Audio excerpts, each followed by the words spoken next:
I'm Nick Altmeyer with linkinglewiscounty.com. We're here today at the Lewis County Sheriff's Office with Sheriff Mike Carpinelli. And with essential business still going on, the sheriff invited us in today kind of just to give everyone an inside look at business carrying on here at the Sheriff's Office. So how are you carrying on during these the COVID-19 pandemic, Sheriff? Nick, thank you very much for being here this morning. What we want to say is, obviously as we head into the second phase of what they're calling self-quarantining, I just want to again say to the public and to the people of Lewis County, the Sheriff's Office is up and running.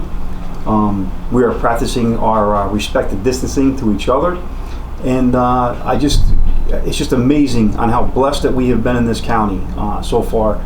And it's the only reason why it's been that way is because of the citizens out there that have been following the guidance of public health, of some of our president, of our governor. And it's a great thing, and it's just a shining example of what people can do in their own areas to stem the tide of this unknown time that we have with our health.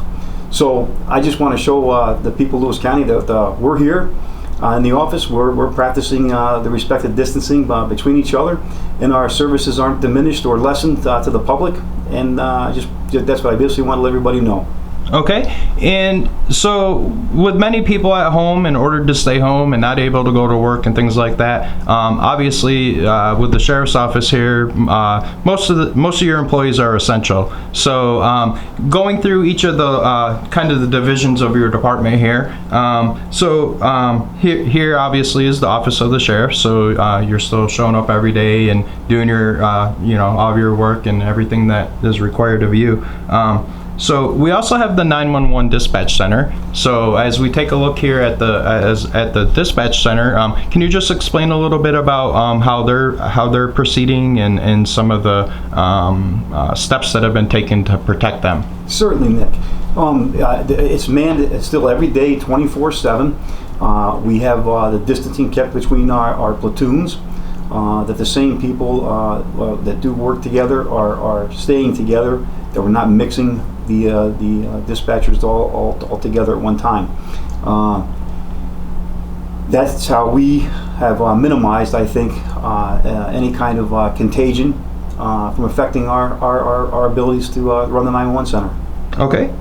And then here we have your administrative assistant, Nikki, and Nikki does a lot of the bookkeeping here at the Sheriff's Office and the ordering and things like that. So how anything's changed with Nikki's job here? Nikki at times works from home. We have her come in day after day, separate. Obviously she's a major importance to us when it comes to keeping the books and the messages. Our emails straight and the back and forth communication from downtown at the county office building. Okay, and then as we walk through the jail yard here, we see that the jail is still fully operational. So can you just talk about some of the impacts that you've seen on the jail and how you're protecting the jail staff? Yes, we and inmates. Yes, the inmates. That's the most important part there. Is letting the people know that they do have loved ones that are in here under our care at this time and watch. That we've taken the necessary precautions to keep them healthy. They are separated. They're spaced out amongst the cells. They're not close together. Where they are checked by our health services. Our correction officers are using the precautions as well. Wearing the gloves, a mask when necessary, and but basically what was the most important thing is I feel like that is keeping the positive attitude, keeping the sense of calm, and I have to commend our correction officers with that greatly because they're coming in, putting themselves in a closed environment every day. They don't have a chance to walk away to get that fresh air all the time and everything, so they come in every day selflessly, putting themselves at risk, and also keeping the inmates with a positive attitude, and that we're going to get through this, that they're going to get through too as well, and we'll take care of them.